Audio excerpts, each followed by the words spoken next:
Same dude, different day. Chapter 7. Do I need closure?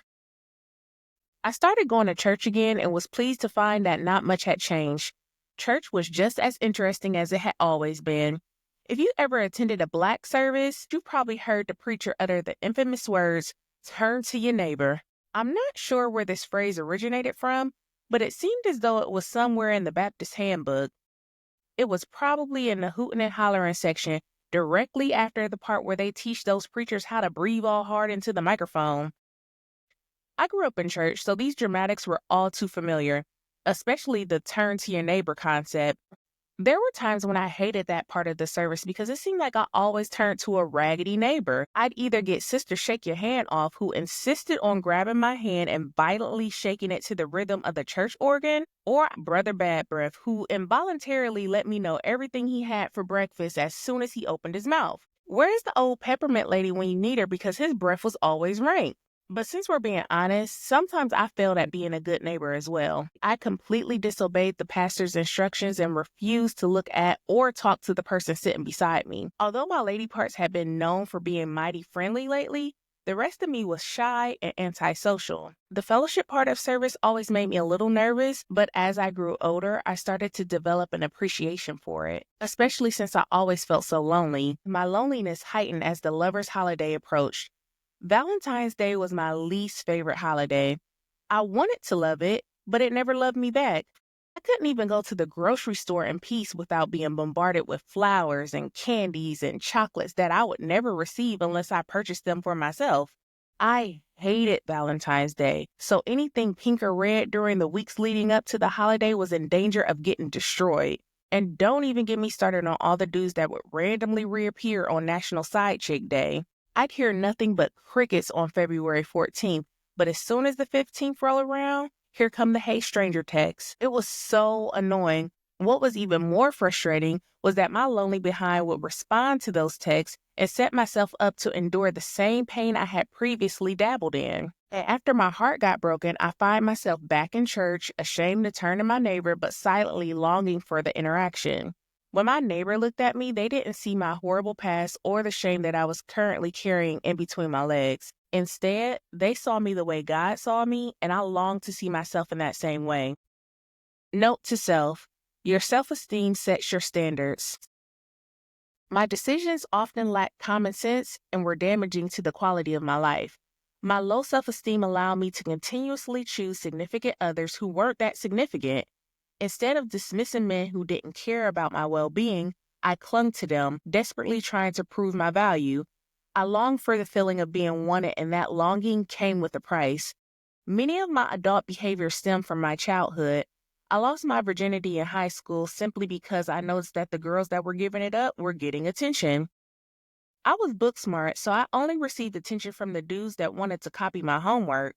But once I became well-versed in a few subjects that weren't taught in school, men started to approach me for more than just being a study buddy. My serial monogamous would kick in and I'd end up in a relationship, but once it failed, I was right back to my old habits. Note to self: subtract emotion, add logic. High school was forever ago, so you'd think I would have learned my lesson by now. Unfortunately, the little girl inside of me who begged for attention and would do almost anything to get it was still controlling my life. So much so that I allowed my irrational emotions to create romantic fantasies that had no hopes of coming true. One of my girls was tired of watching me fail in relationships, so she decided she would hook me up with her homeboy. I avoided him for as long as I could, but as the weather started warming up in Atlanta, the boys started coming outside, and I wanted to be where they were. She arranged for us to meet at the festival in downtown Atlanta. She had been telling me how good of a guy he was and how it was time for me to settle down. He seemed nice, but for some reason I could not take my eyes off the man standing next to him, and it just so happened to be his brother. He was a real big dude, but his roundness didn't bother me because I knew that meant that he'd always have some snacks. Completely ignoring the man that I was supposed to be getting to know, I immersed myself in the presence of his brother. We talked for what seemed like hours and eventually reached a level of closeness that was illogical and undeserved. "I don't know what it is about you, but I can really see myself being with you forever. What did you do to me?" he laughed. That's not the first time I had this effect on a man, so I blushed and continued to bless him with my essence. Somehow we started talking about weddings and began to plan ours. I had just met this man a couple of hours prior, but we planned to get married in the next 6 months. What was I doing? It was stupid, but I was hypnotized by his charm and I drank his words as if they were glasses of champagne. We were going to be together. Nothing or no one could convince me otherwise. Then he said, I hope I'm not being too forward, but do you want to get out of here and celebrate? He wasn't being forward at all, in my opinion. I was ready to go home with him as soon as we finalized our wedding plans, but I had to play it off. Not wanting my eagerness to chase him away, I acted as if I wasn't sure. My friend and I had come to the event together, so I told him that I wanted to make sure she was okay first before leaving. He agreed, so I scurried off to search for her. Immediately upon finding her, I asked her what she was about to do. That was code for, I know we came together, but we not leaving together, sis. Her look of confusion and disappointment was familiar. It wasn't the first time I had dished her to go get some action. I basically told her that she needed to find a ride home because she couldn't ride with me. I offered to pay for her to get a lift, but she had real friends at the event that would make sure she got home safely. She told me to be careful, but I didn't heed her warning. I was ready to go and start my new life with this stranger. He embraced me as soon as I got back to him. He could tell by the look on my face that I was ready to make some bad decisions, so he told me that we could leave as soon as he returned from the restroom. This is what I had been waiting for, a man who knew what he wanted. And I was extremely satisfied that he wanted me. As I gazed off into the distance, smiling from ear to ear, I saw a young girl approaching from my peripheral. She looked very familiar. "Excuse me," she said. Trying to ignore her, I avoided eye contact and continued in my pure bliss. My wedding would be in 6 months and I had so much to do. Who would design my dress? What venue would we choose? I planned on having a childless reception, so who would watch all of my relatives' bad kids while we wed? Imagine me planning all this in my head while not even knowing what my new last name was supposed to be. I was completely delusional before Delulu was even a thing. "Excuse me, ma'am," she interrupted. "What? What do you want?" I was annoyed because she called me ma'am. "You know my uncle is married, right?" she said. Suddenly, I remembered why she looked familiar. She was the little girl that was holding the hand of the gentleman my homegirl was originally trying to hook me up with. She was his daughter and apparently my future husband's niece. I'd imagine family reunions would be very awkward, especially now since I wanted to punch his niece in the throat. Not only was she not minding her business, but she just ruined what could have been my only chance to walk down the aisle. She had probably just saved me from a lifetime of humiliation, but something in me still wanted to tell her to go get me a switch so that I can give her a whooping. Accustomed to not expressing my feelings when they got hurt, I left the festival and headed towards my car. Suddenly, I heard the pitter-patter of infidelity following behind me. When he finally caught up to me, he asked why I was going to leave him without even saying goodbye. I made it very clear that it was the same reason that he was going to let me go home with him, even though he was married. "I'm not married, I'm separated," he said confidently. If my brain would have allowed me to do what I was thinking at that moment, I would have smooth gone to jail that night. How dare he act as if being separated gave him the freedom to plan a life with someone else? Audacity must have been on sale because he had a whole pal in his possession and was giving it out generously. After a few choice words, I sped out of the parking lot, watching my hopes and dreams disappear in my rearview mirror. I can't believe I almost ended up being a side chick again. I was so caught up in wanting a man that I didn't even sprinkle any logic on the situation. He called me a week later looking for closure, but I couldn't really understand why. "Sir, you have a whole wife. It doesn't get much more closed than that." In addition, I never really been a fan of closure, at least not face-to-face closure anyway. For some reason, culture has created this chaotic idea that closure requires the other person's opinion. I tend to disagree because when I'm done, I'm done. No additional commentary is necessary. In my experience, meeting up to get closure has only opened to me opening my legs and heart once again to a man that has already proven that he doesn't want me. I refused to go through that again, so I declined his invitation for closure and never spoke to him again. Note to self: spinning the block often reintroduces you to someone you were trying to forget. It had only been a week since my imaginary wedding had been canceled, but I was still salty about it. Jada noticed that I had been sulking, so she invited a few people over to make me feel better. She made one post on social media, and the next thing you know, our house was filled with several guests. My heart immediately sank when Courtney walked in. I had forgotten that although I blocked him for all my social media, he still followed Jada. That was the first time I had seen him in months, and he looked tasty. I was surprised that he showed up, though. I thought he despised me, especially after the way our last encounter ended. All the hate must have disappeared because he hugged me tight as soon as he saw me. Energy shot through our bodies as we embraced. We skipped the small talk and went straight to the bar.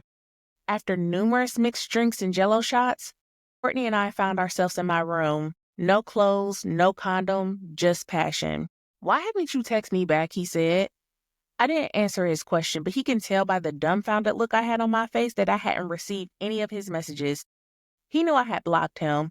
After several minutes of silence, he just grabbed my phone and unblocked his number. It took him a while to find his number among all the other men that were listed. My block list was a valley of dry bones, but I had no desire to revive them. Courtney wanted to give us another chance, but I knew it was a bad idea. Our situation was defective, and I didn't want to drag him through all of my insecurities again. It was time for our love to die. With a hug and a passionate kiss, I decided to let go forever. The kiss almost convinced me to consider going back to him, but I knew the best thing to do was to stand my ground. Confucius once said, "A man that has committed a mistake and doesn't correct it is committing another mistake." And this mistake was sure to haunt me for the next days to come. The next few weeks were a blur. Courtney called me a few times as well as sent me a few interesting pictures, but I never responded. I didn't want to spin the block and cause more unnecessary trouble. Spinning the block is when someone doubles back to an ex and forces themselves to temporarily forget why they broke up in the first place. The problem with spinning the block is it sometimes reintroduces you to someone that you were trying to forget, and sometimes that person is you. I hated who I was when I was with Courtney. I despised the old me. I was running away from her, but she kept showing up. How did I end up in the bed with him again? Why did I let him unblock himself when I knew our relationship had no future? And why was I having unprotected sex with him knowing motherhood wasn't a set I was trying to claim? That's why I completely freaked out when my period was late. One night of pleasure was potentially about to cause 9 months of turmoil. Taking the pregnancy test was nerve-wracking. As I sat on the toilet waiting for my results, I couldn't help but get sick to my stomach. 2 lines on a little stick could potentially turn my hot girl summer into knocked up fall. Why did I even put myself in that situation? I could barely take care of myself, let alone another human. Note to self, pray about it. Dear Heavenly Father, if you get me out of this one, I promise I'll never have sex again until I'm married. Amen. My prayer was short, but I had never prayed that hard in my life. My hand was trembling as I reached for the stick to read the results. I paced back and forth trying to muster up enough courage to check the test. I wasn't pregnant. Although I felt far from God, I still thanked Him for removing that burden from my life. After thanking God, though, I became very still and silent. Suddenly, my silence turned into a loud, uncontrollable cry. Memories of my teenage abortion began to attack me. That was a decision I'd never forget and often regretted. Deep down on the inside, I secretly hoped that I was pregnant so that I could have a do-over. That would have been my second chance, and I wasn't going to make the same mistake again. Even though I had my fair share of failed relationships, I still had so much love to give. And having a child would have finally guaranteed that someone would actually love me back. Not only was my belly empty, but so was my life. Depression set in, and I found myself wallowing in guilt. I couldn't find it in my heart to forgive myself for what I had done all those years ago. Forgiveness of self was by far one of the hardest courses of action to take. I drowned my sorrows in a fifth of brown liquor that night. I could have easily crawled into someone's bed, but for the first time in a long time, I felt like sex wasn't the answer. I needed to take a step back to reevaluate my life without distractions. The alcohol briefly numbed my pain, but I still needed to forgive myself. Until I was able to do so, Scars of my past would remain very visible.